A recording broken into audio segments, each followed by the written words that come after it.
Slišimo besedo korupcija, najprej pomislimo na politiko, velike afere ali ljudi na položajih. Toda ali se korupcija vedno začne tam? Kaj pa drobni kompromisi, ki jih sklepamo sami s sabo? Ali pa trenutki, ko zamolčimo resnico, si zatiskamo oči pred nečim, kar ni prav, ali pa zaradi koristi pristanemo na nekaj, kar ni v skladu z našimi vrednotami. Danes se bomo z gospodom Marcelom Dmavčičem pogovarjali o integriteti, osebni odgovornosti in tem, kako se družba pravzaprav gradi iz vsakodnevnih odločitev posameznikov. Kje se po vašem mnenju začne korupcija v vsakdanjem življenju posameznika? Ste že sami omenili, tle ne gre samo za politike, gre pravzaprav o korupciji, smo podvrženi na nek način vsi, taki ali pa drugačni, ne? Tako da korupcija se ne začne pri nekih velikih milijonih ali pa političnih aferah, ampak se začne veliko prej, v bistvu. Pravzaprav se začne v človeku samem, ali ima to neko trdnost ali jo nima, tako da v trenutku, ko prvič rečemo, saj ni tako hudo, popustimo sami sebi, ko zavestno prezremo nekaj, kar v sebi zelo dobro vemo, da ni prav. Ko si pač dovolimo to neko notranjo laž, ki je sicer nihče razen nas ne vidi. Tako da v resnici je korupcija osebna preizkušnja, ki prej ali slej potrka na vrata skoraj vsakega človeka. To ni abstrakten pojem, ki polni naslovnice časopisov, ampak je odločitev, ki se zgodi za zaprtimi vrati, tam, kjer smo sami sabo. Tako v 10 letih vodenja podjetja tudi mene ta tema ni zaobšla. Tudi mene so poskušali sem pa kdaj kupiti, ampak ko sem prodajo lastne integritete zavrnil, nisem občutil le olajšanja, ampak globoko veselje. Pa ne zato, ker bi bil neke vrste junak, ampak zato, ker nisem razočaral svojih prednikov in ker svojim potomcem nisem zapustil umazanega imena. Tako da jaz mislim, da nekatere stvari preprosto niso na prodaj. Korupcija se začne tam, kjer človek proda nekaj, kar ne bi smelo biti praktično nikoli na prodaj, torej svojo vest. Tako da to držo oziroma neke vrste pomen poštenosti sem spoznal že tudi pri svojem očetu, ki je vodil trgovino včasih, ko je bila gradnja v Sloveniji še v polnem teku in se je gradbeni material takrat cement še posebej izjemno težko dobil. Oče je imel natančen spisek in ljudje so dobivali material takrat, ko so bili po vrstnem redu. Velikokrat so mu ponujali kaj v zameno, če bi jih dal na spisek tako, da bi preskočili vrsto. Nekoč mi je vse to zaupal in mi predlagal, naj se v prihodnosti tudi sam držim teh navodil, če se bom znašel v podobni situaciji. Sem pa opazil nekaj, da potem te ljudi, ko so mu ponujali podkupnino, ni nikoli več cenil tako kot prej. Tako da to lekcijo sem praktično nosil skozi sabo v poslovnem svetu. Tako da pravi, v bistvu je tako, ne, sej človekova integriteta se pravzaprav pokaže takrat, ko ima priložnost. Kadar je nima priložnosti, je tako kot pri prazni blagajni, nihče ne more nič ukrasti. Ampak pri polni blagajni se vidi, kdo je pošten, pa kdo ni, ne. Tako zanimivo tudi to, ne, to tematiko sem v bistvu tudi načenjal neke vrste miniseriji in vidim, da zdaj ljudje se že bolj pogovarjajo o tem. Ko sem pred 2 mesecemi to prvič objavil, je bilo zelo zadržano, zdaj pa se precej bolj odprto pogovarja o tem. Vidim pa, da je v bistvu, jaz še vedno verjamem, da je večina ljudi poštenih, da v bistvu ni res tako, da bi bili vsi podvrženi nekim slabim namenom in tako naprej, ne. To so pač posamezniki, ki bi radi na hitro preko nekega reda prišli do nečesa, kar jim sicer ne pripada, ker s tem celotna družba v bistvu je prizadeta na nek način. Kaj pa, ali obstaja razlika med prilagajanjem in kompromisom ter trenutkom, ko začnemo izdajati sami sebe? Ja, seveda obstaja. Prilagajanje je normalen del življenja, ne. Kompromis je vedno potreben, kadar iščemo skupno pot. Ne mora vsak vztrajati na svojih prepričanjih in svojih ciljih in tako naprej. Ampak izdaja sebe se pa zgodi takrat, ko prestopimo to mejo. Uh, in to mejo v resnici sami o sebi zelo dobro poznamo, ne. To je trenutek, ko nekaj naredimo, kar je v nasprotju z našimi vrednotami. Čutimo notranji nemir, ampak ga utišamo in začnemo racionalizirati dejanja, ki jih ne bi smeli. Ne? Korumpiran človek je v bistvu kot neke vrste riba na trnku. Ne? Sicer misli, da je nekaj pridobil, pa ni. Ne? To je tako kot riba, ki zagrabi za vabo, v bistvu potem pa je odvisna od ribiča in ostalih stvari. Tako da, ali pa kot kuža na povodcu, ne? To ni, dejansko ni svoboda. Ne? Človek misli, da je nekaj pridobil, v resnici pa je izgubil tisto najdraže, kar je torej svoboda. V bistvu se on več nikoli ne mora čisto svobodno odločati. Ne? Tako da kdor se pusti korumpirati, proda tisto, kar je največ vredno in to spozna šele takrat, ko ne sme več svobodno izraziti mnenja, niti v najbolj zavrženih dejanjih z teh svojih pod narekovajem lastnikov. Sem pa tudi v praksi to izkusil. V bistvu, ko sem bil izbran za direktorja,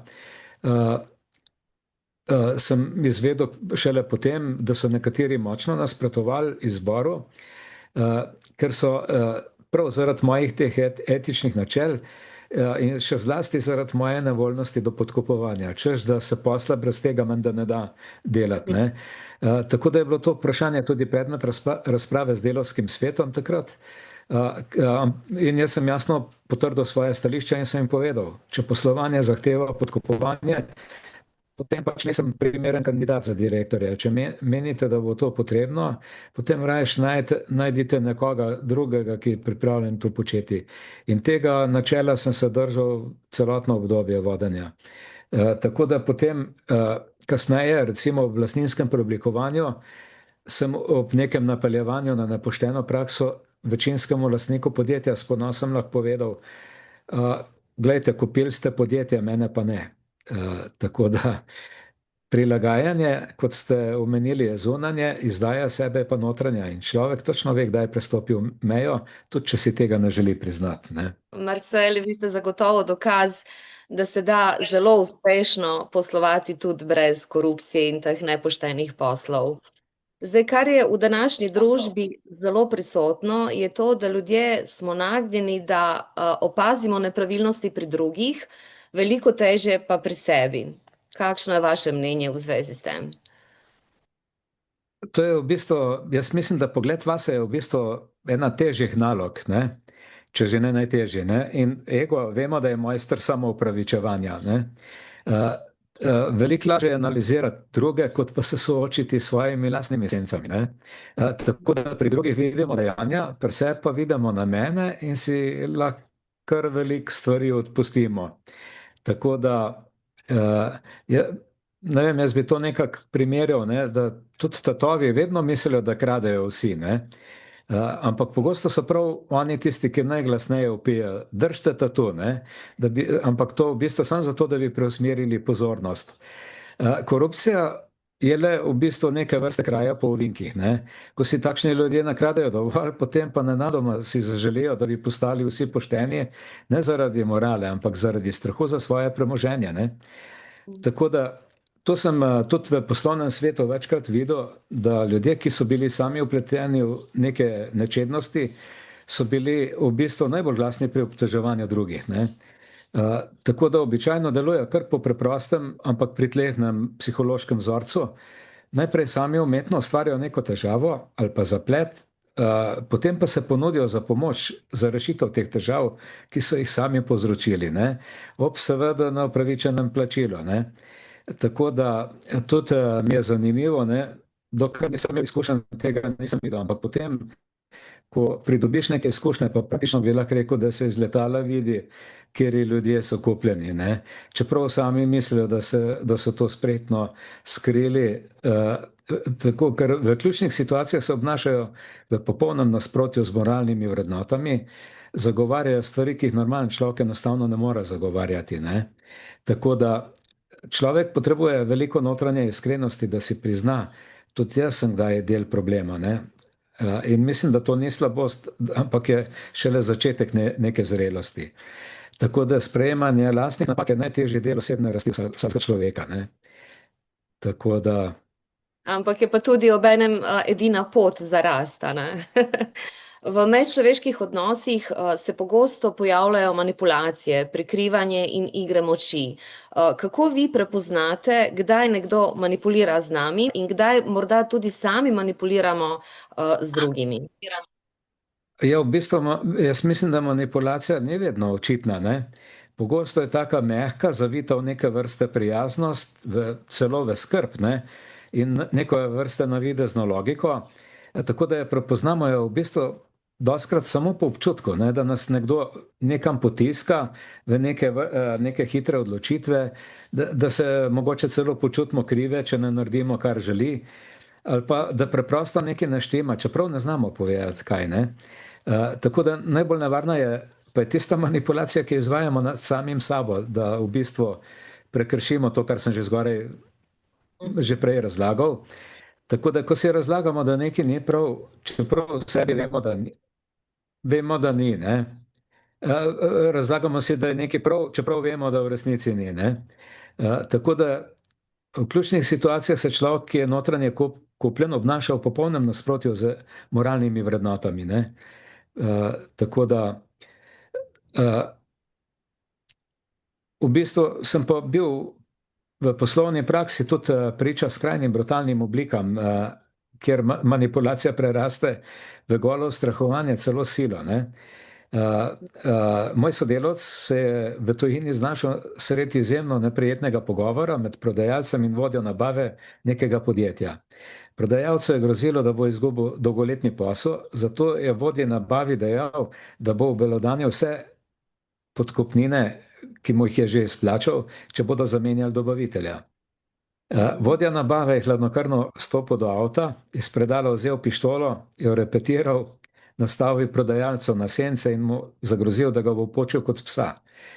Ko je videl, da je dobavitelj otrpnil od strahu, prebledel, je pištolo spustil in mu zabrusil: "Zapomni si, da se naslednjič ne bo tako končalo. Dobil boš metek v glavo." Sodelavec je dejal, da so se mu kolena tako tresla, da je komaj prišel do avta, ko so se poslovili. Tako da pa tudi Marcel, se opravičujem samo, ker vas za trenutek prekinem, to se mi zdi tako kar zelo huda kršitev. A je bil potem kakšen pregon ali prijava, ali, mislim, to so kar taki ekstremni primeri, ki jih zdaj navajate. Ne, ni bilo, veste, ker je v bistvu sta bila oba upletena v nečedne posle in ne verjamem, da bi kdo koga izdal, ker bi nastradala oba. V bistvu se ne bi nastradala, dobila bi tisto, kar sta si zaslužila, v bistvu sam. Ne, nič ni bilo. Je bilo pa še v bistvu nadaljevanje tega, je bilo po eni livarni, tudi v tujini, ko v bistvu so se potem streljali v direktorjevi pisarni, tako da o tem je celo so časopisi pisali, ampak noben ni bil nič ranjen, nič, tako da je to verjetno bilo samo inscenirano zato, da bi prikrili določene nečednosti. Mislim, da se korupcija ne splača. Slej ko prej, gledajte, se to razkrije in nima smisla, no. Kako pa strah pred izgubo nečesa, kar nam v nekem obdobju življenja pomeni vse? Nekomu je to položaj, denar, moč, drugemu ljubezen ali občutek pripadnosti. Kako po vašem mnenju to vpliva na naše odločitve? Ja, v bistvu strah pred izgubo, ne, tega, kar ste omenili, je v bistvu en najmočnejših motorjev neetičnih odločitev, ne. Ko se človek boji, da bo nekaj izgubil, recimo položaj, denar, ugled, pripadnost, začne mogoče sprejemati odločitve, ki niso več njegove. Začne živeti bolj iz obrambe, kot pa iz neke resničnosti. Tako da strah potisne lahko v notranje kompromise, ki jih človek sicer ne bi naredil, ne. Paradoks tega pa je, da ravno zaradi teh kompromisov pogosto izgubi ravno tisto, česar se je najbolj bal, da bo izgubil, ne. Tako da V poslovnem svetu se recimo začne tudi z drobnimi na videz nedolžnimi ponudbami pomoči, ne? Ko recimo, ko smo v podjetju kupovali nov tovornjak, me je prodajalec premeteno vprašal, kje nam lahko pomagajo, če potrebujemo kaj sredstva za športni klub ali kaj podobnega. In kaj nam je najbolj pomembno, da oni lahko skoraj za vse poskrbijo, ne? Tako da takrat sem imel že kar nekaj več izkušenj in sem mu direktno povedal, da je verjetno s tem vprašanjem najbrž izpadel iz izbire in da ga lahko reši sam še cena, če bo cenejši od konkurence. No, pa ni bil kljub temu, tako da smo na mesto Mercedesa takrat kupili Mana in smo bili tudi zelo zadovoljni z njim. No, nek drug prodajalec tovornjaka, ki smo ga imeli na testiranju, je pa že pripravljeno pogodbo pred podpisom želel spremeniti tako, da bi povišal dogovorjeno ceno. Razliko pa bi pol prispeval rekel je, za sindikat ali pa kaj drugega. Tako da sem pred njim prečrtal pogodbo in ga prijazno odslovil. Tako da prečrtano pogodbo sem potem sodelavcem na sestanku pokazal in jim predlagal, naj se takih ljudi pri poslovanju raje izogibajo, kolikor je pač le mogoče. Omenjeni prodajalec pa ni imel več stopa potem v naše podjetje, ne. Še to bi mogoče ob tem povedal, ne, da podkupljivih ljudi v resnici nihče ne ceni. Čeprav je dostikrat dajo videz nekih uspešnih ljudi, vozijo dobre avtomobile, oblečeni so v dobre oblačila in tako naprej, ampak ko enkrat vidiš, da to ni prišlo iz resničnega dela, mislim, da tega nihče ne ceni, ne. Tako da v poslovnem ali pa tudi v osebnem svetu spadajo pravzaprav tam v tisto kategorijo, kjer spadajo tudi izdajalci, ne. Tako da videl sem tudi praktično brutalne primere njihovega propada, samo z nekim zamikom. Čeprav se mi mogoče celo smilijo, ampak svojo usodo so izbrali sami, ne.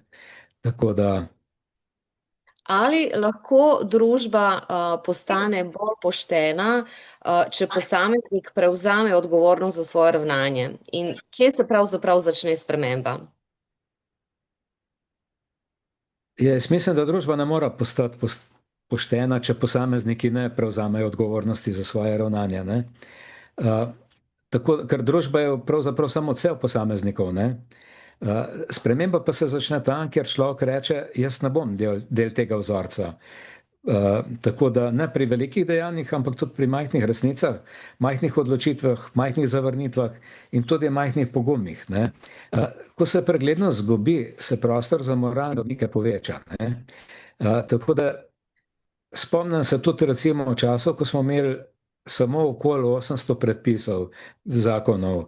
Za posamezna področja smo imeli standarde, to so bili EU standardi, ki so zagotavljali zelo zadovoljivo preglednost, primerljivost in jasna pravila.